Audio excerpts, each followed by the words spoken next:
Yeah. Morning, Joan. Morning, Mr. Perrin. 22 minutes late. Escaped Puma, Chessington North.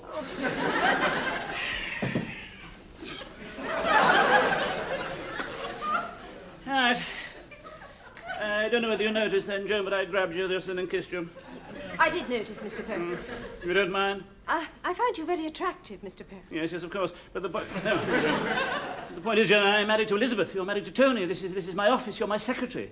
And it isn't normal, for even in the late 1970s, for bosses to come in on Monday mornings, grab their secretaries and... Is it? Well, you told me last week, Mr. Perrin, that you didn't want to go on and on being more and more successful. You were tired of being a rich, powerful tycoon, and you were going to destroy your image by behaving eccentrically and by shocking people. Yes, I did. Well, therefore, I'm not at all surprised when you start behaving eccentrically. I'd have been far more surprised if you'd sat at your desk and said, "Dictation time, Joan." Yes, I see. Of course, if you want to shock people, you ought to kiss me in front of Tony or Elizabeth. I will. Thank you, Joan. I'll do that. Yes, yes. In any case, I have a very good opportunity to shock people. I've been invited to give an exclusive interview on BBC One, ITV, or BBC Two. Oh, but that's wonderful, Yes, Mr. Perrin. Which have you decided to give an exclusive interview on? I've decided to give an exclusive interview to all three, Joan.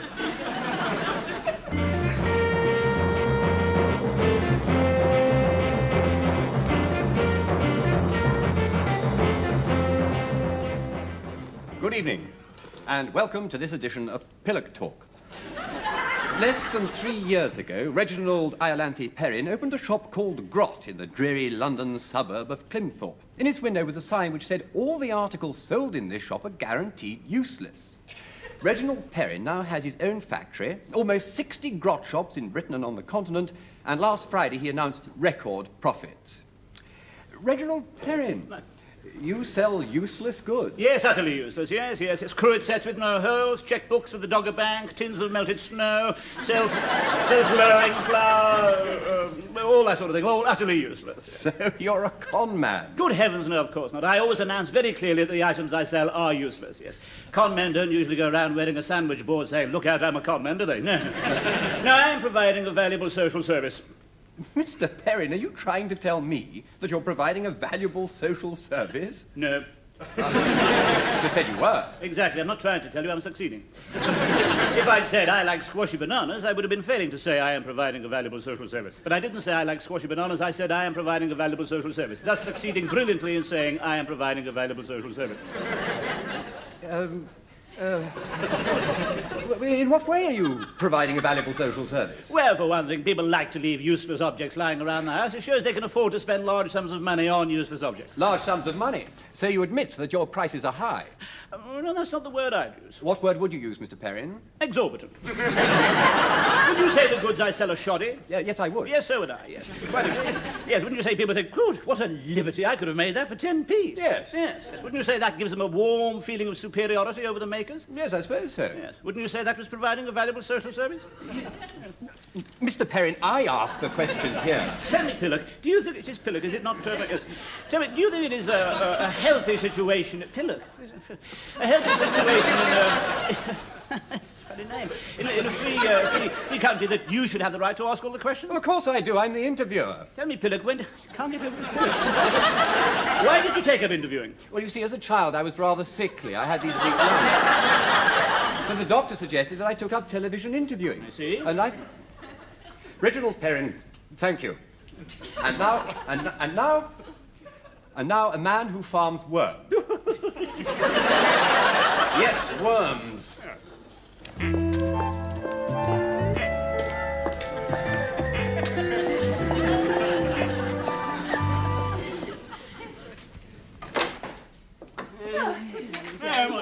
morning, Mr. Perrin. I just wanted the details of the Amsterdam contract. Amsterdam contract in the Falmouth, Paris.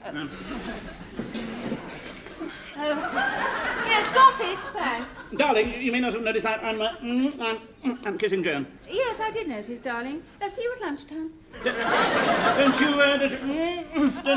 mind? Well, it's one of your little games, Reggie. Shocking people is one of the things you do. But don't you mind? Oh, you don't mean it. I mean, you wouldn't do it in front of me if you meant it, so why should I mind? But darling, Joan, please. Darling, I mind that you don't mind. Oh, good. I'm glad that you mind that I don't mind. Now, I must rush if you don't mind. No, I don't mind. I thought you were very good on television last night, Mr. Perrin. Good. Well, he thought he'd make you look ridiculous, but you certainly put him on a spot when you said you saw the whole thing as a social service. Yes, I suppose I did. You were really a great success. Was I? We soon put a stop to that. You watch me tonight on ITV.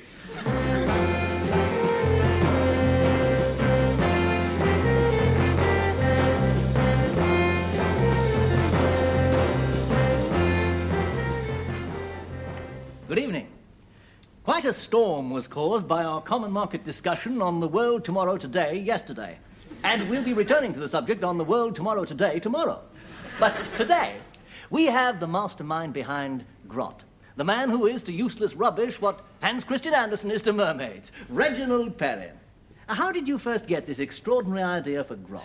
Well, this is the age of built-in obsolescence, Mr. Honeydew. I just built it a bit further in. Yes, the things I sell are obsolete before you even buy them. But I'd like to go a bit further. Ideally, I would like to sell goods that fall to pieces in the shop.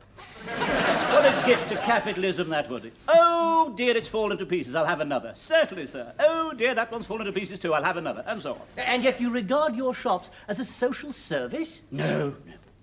But you've gone on record as saying that. Ah, yes, that was yesterday on Pillock Talk, BBC One, which you asked me not to mention. Yes, well, you did agree Pillock to... Talk, BBC One, you asked me not to mention. Yes, well, you agreed to appear... BBC One, you definitely asked me not to mention. Yes, well, you agreed to appear exclusively for us. You didn't tell us you were appearing on Pillock Talk, BBC One yesterday. I didn't tell Pillock Talk, BBC One yesterday I was appearing on the world tomorrow today.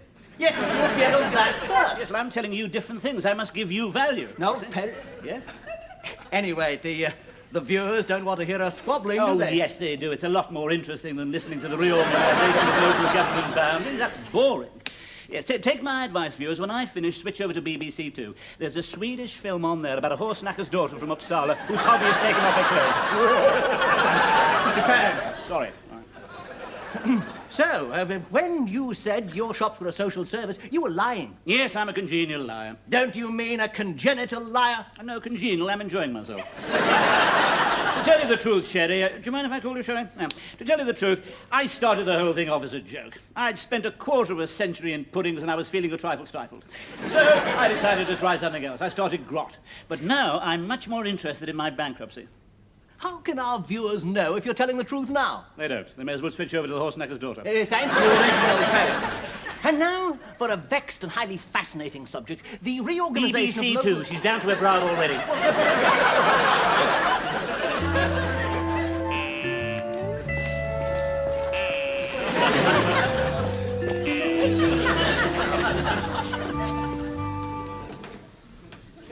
I told you, darling, he's always 22 minutes late. Yes, well, in that case, he should be arriving now.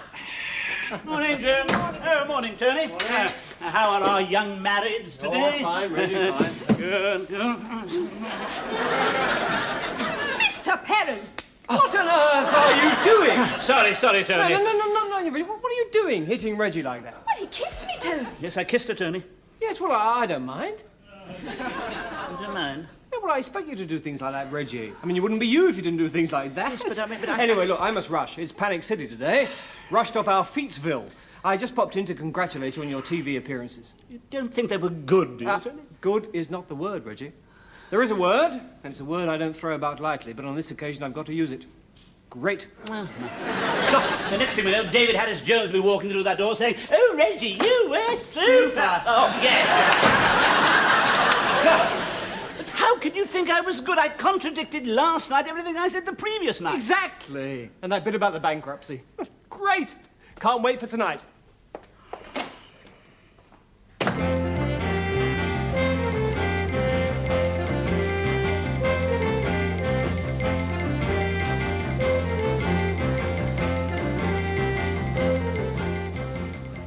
Good evening. Britain in Europe. This week we meet Reginald Perrin, one of the most fascinating men on the British shop scene. High street prankster or social visionary? Well, Europe will soon have a chance to find out. Mr. Perrin, your rapid growth brainchild, the rubbish chain Grot, is really beginning to move into the Hauptstrasses and Grand Rue, isn't it? Ja and we. But frankly, Peregrine, I am worried about the philosophical basis behind Grot. There seem to be serious contradictions inherent in the concept. And you feel that this is relevant to Europe? No. But it's Europe we're interested in tonight. You may be Peregrine, I am not. Yes, but we're doing a series on Europe. Hard luck. Well, I mean, last week we discussed the success of the British washing up liquids. I mean, they're taking the Iberian Peninsula by storm. Oh, they're cleaning up, are they? Yes, they're... Oh, washing up liquids, cleaning up is very good. But Very good, excellent. To get back to Europe, Yes, yes. have you made any marketing surveys on the continent? Now, I'm glad you asked me that. Well, perhaps you'd like to answer it then. No, I would prefer to talk about my cruet sets with no holes. We say the purpose of a cruet set is for condiments to emerge when it is tilted thus. But when we tilt this cruet set, it has no holes, therefore no condiments emerge. It is therefore useless. Mr. Perrin, I am trying Very trying. to talk about Britain in Europe. Frankly, Peregrine O'Bean, to date I have found your questions rather boring. But do try again. I'll try to find them more interesting. Oh, well, have you learnt anything from the European operations of Marks and Spencer's, Woolworths and that Derrick? Good try, Peregrine. Still boring. It is therefore useless as a cruet set. But perhaps it is prettier than a cruet set with holes. Maybe it amuses people. What merry laughter will ring round the family dining table while short-sighted Uncle George endeavours to season his soup. It is therefore useful as a cruet set with no holes. We can now say of all other cruet sets with holes, what a ridiculous cruet set, it's full of holes. See, the salt and pepper emerge. What sort of a cruet set with no holes is that? Let's get back to Europe, Perhaps please. my quest for true uselessness is useless. Perhaps the pursuit of uselessness is the only truly useless thing. Reginald Perrin, thank you. However, have we finished?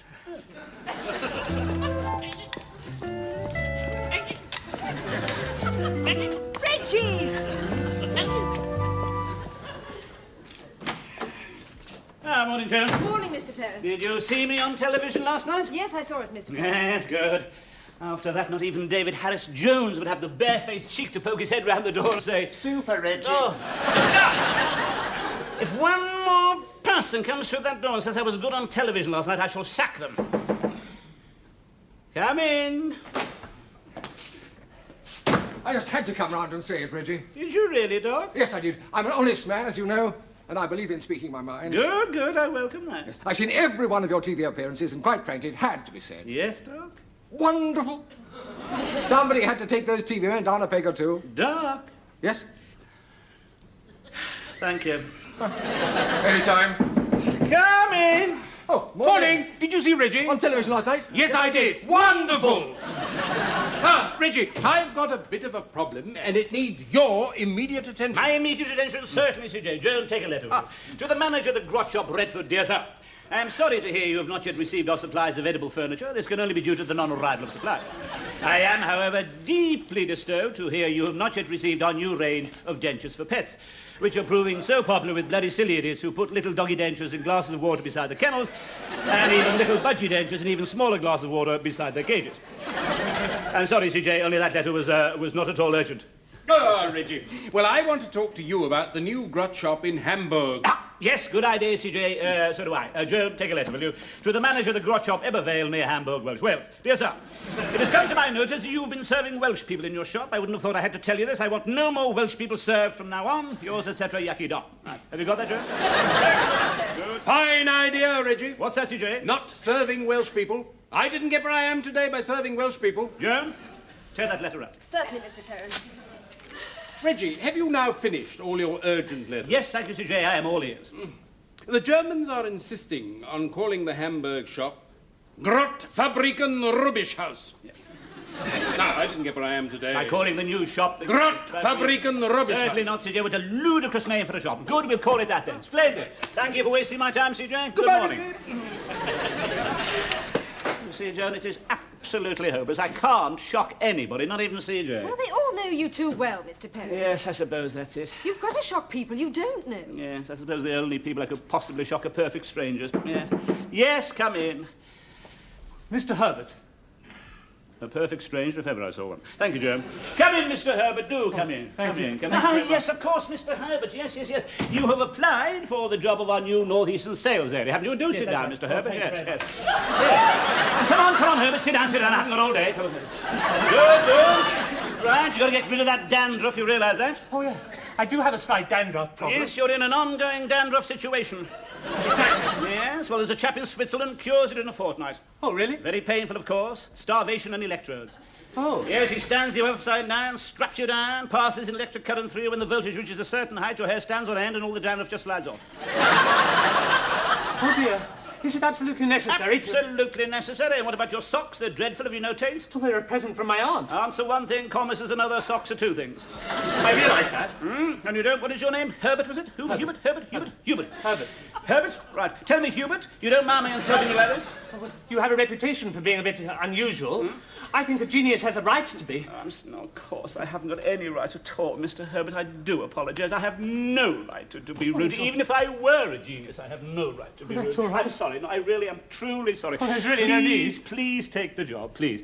You're a very, very personable, attractive, nice young man, and I'm sure you'll make a marvellous representative for the Northeast. Please, come to lunch. Would you like to come to lunch? Yes. And I like your socks, and I really do like you, Mr. Herbert, I promise you. And I really do, honestly... Oh, get away. I'm a happily married man. The things one has to do to get a job nowadays. At last you've shocked someone, Mr. Perrin. It's not what I wanted to, and I tried to shock him, I couldn't. And when I apologised, put my arm round his shoulder, said he was good-looking, asked him to lunch, then he really was shocked. Not surprised. It's no good. I can't shock, I suppose, if I went around pretending I was a bit... do you think that is... No, that wouldn't shock anybody these days, would it? I suppose it might be worth having a try, is it? Do you think so? Yes, all right. Yes, send for one of the managers of the grot shops. Yes, anyone will do. Certainly, Mr. Perrin. All right. Really, John, there must be easier ways of disgracing myself than this. Is that him? Yes. Oh. Good luck. Thank you. Hello. Hello. Mr. Lisbon. Hello. Yes. Do, please sit. Thank you. Well, drink. Well, that's very kind. Gin and bitter lemons, my tipple. Oh, excellent. Like chaps who drink gin and bitter lemon. Well, I suppose you're wondering why I've asked you here. Yes, I am, as a matter of fact, Mr. Perrin. Haven't done anything wrong, have I? Not yet. It's Percy, isn't it? Yes. Yes. My name's Reggie. Call me Reggie. Cheers. Cheers, Reggie. Oh, well, this is nice. These are the 70s, aren't they, Percy? Yes. Yes, exactly. The late 70s. Yes. Yes. Of course, they are nearer the 80s than the 60s. Yes. Absolutely. Taboos are breaking down. Certain practices once considered horrifying are now de rigueur in certain circles, aren't they? Yes. I'm a married man, but that doesn't prove anything, does it? No. Fight against it. God knows I fight against it. But I went to a boarding school, and that's all there is to it. There's nothing I can do. But there we go. I'm not making myself very clear, am I? Yes, you are. Am I? Yes. You're suggesting... Yes, I know. I'm sorry, Miss Lee. I'm sorry. I really don't know what came over Miss Lisbon. I'm dreadfully sorry, I really am. I'm not. What? I'm free any night next week. Next week? No, next week's no, next month, I'm afraid. I've got to wait for it. And the month after. Oh, good God, is that the time? You must rush. Look, I have a friend who lays on business orgies, if you're interested. I mean, it's very discreet. There's no risk of any scandal. Ah, well, that's no good, yes. Bye-bye, Percy. Please. Yes. Goodbye. Are you all right, Mr. Perrin? Only just. God, you certainly can't shock anybody these days, can you? Except yourself. Yes. Well, I'm not going to go, Joan. I'm going to make one last effort. One supreme effort. What? Yes. Yes, I know what I'll do.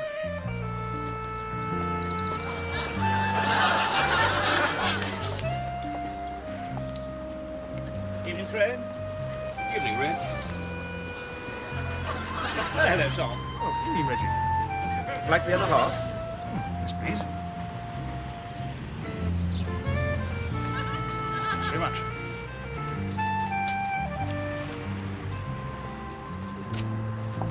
Well, how are you, Mrs. Jackson? Fine, thanks, Mr. Perrin.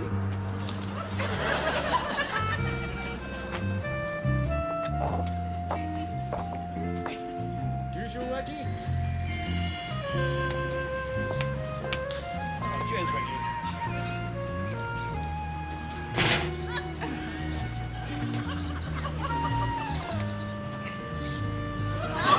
Don't forget to come in to dinner tomorrow evening, Reggie.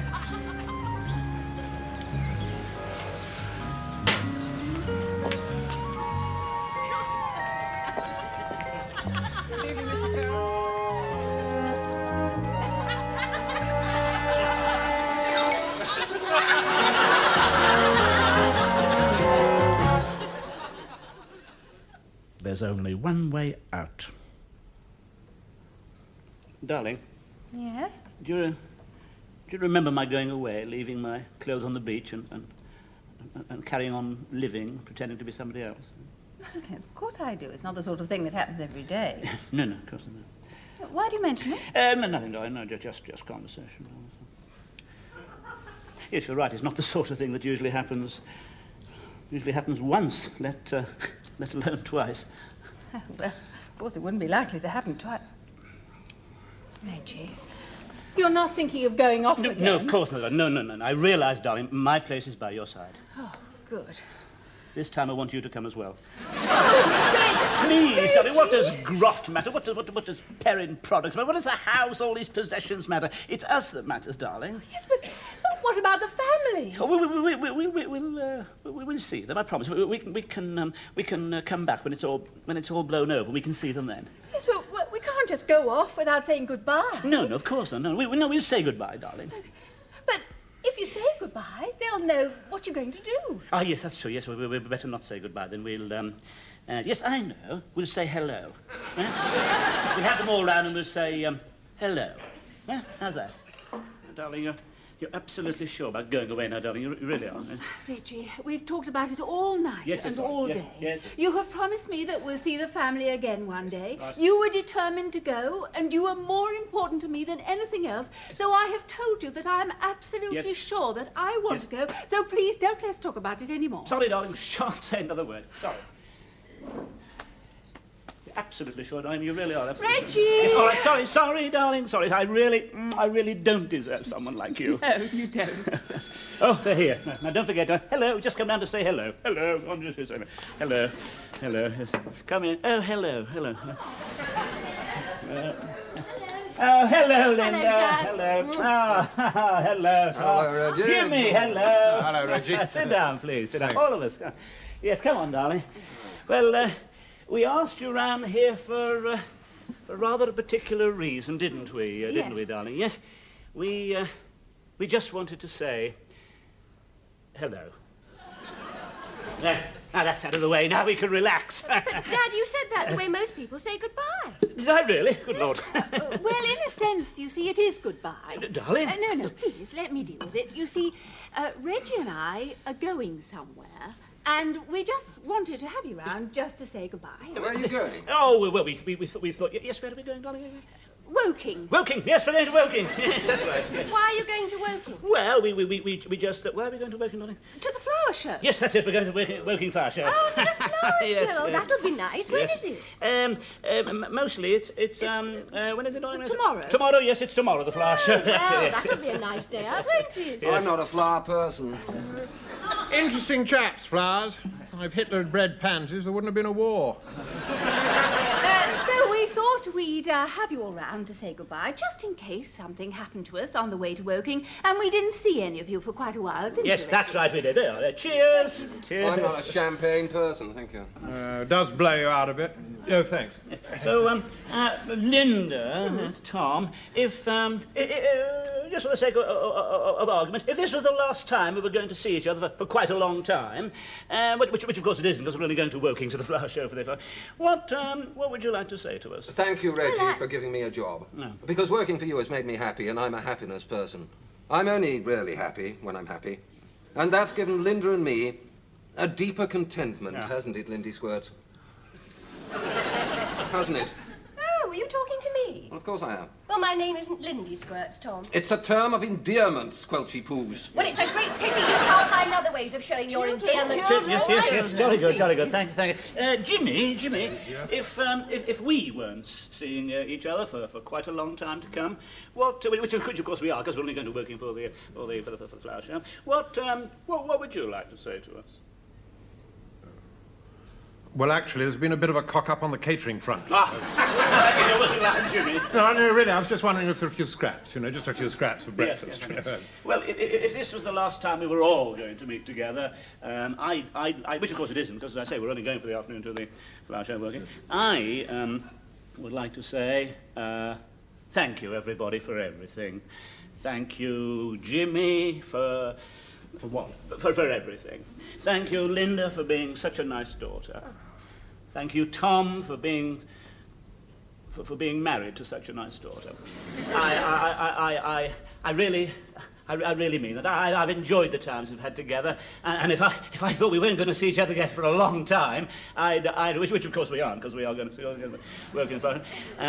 That's what I'd like to say. But as we aren't, I won't. Since we're all being so formal, Yes. let's say goodbye finally. Yes. Just in case something happens to us on the way to Woking. Yes. Goodbye. Yes. Goodbye. Goodbye. Goodbye. Goodbye. Goodbye. Goodbye.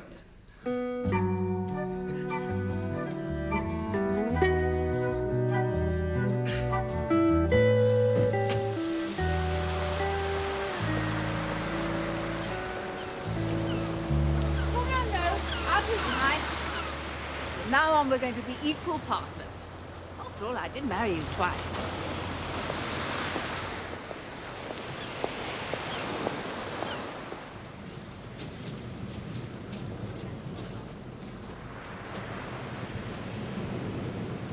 I think this was about the spot last time.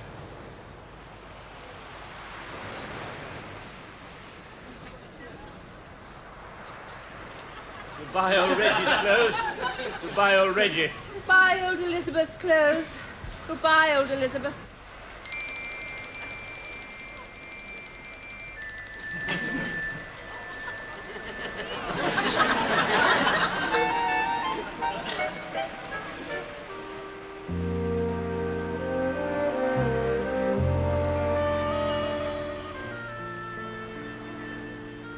You need a name. Mr. and Mrs. Cliff. Mr. and Mrs. Sunrise? Mr. and Mrs. Oliver Cromwell. Mr. and Mrs. Nathaniel Gutbucket. Names don't matter. No, that's why they're so hard to choose. Now, if we can find a suitable name from something we can see down there, we'll be happy ever afterwards. I'm frightened.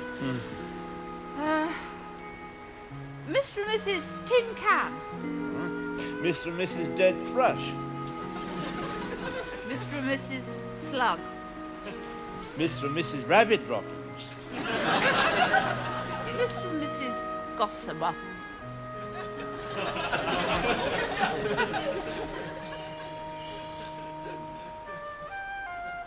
Shall we rest for a moment, Mrs. Gossamer? Why not, Mr. Gossamer? It's a good morning for starting a new life. The sun glinting on the oil slick. Coaster making too much smoke.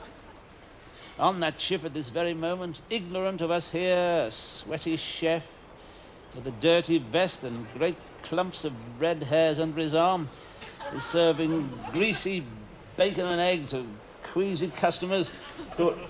Oh, good morning. Yeah. 10p for a cup of tea, Gov? Yes, of course. Here, Tiger. I didn't get where I am today without asking for 10p for a cup of tea, Gov.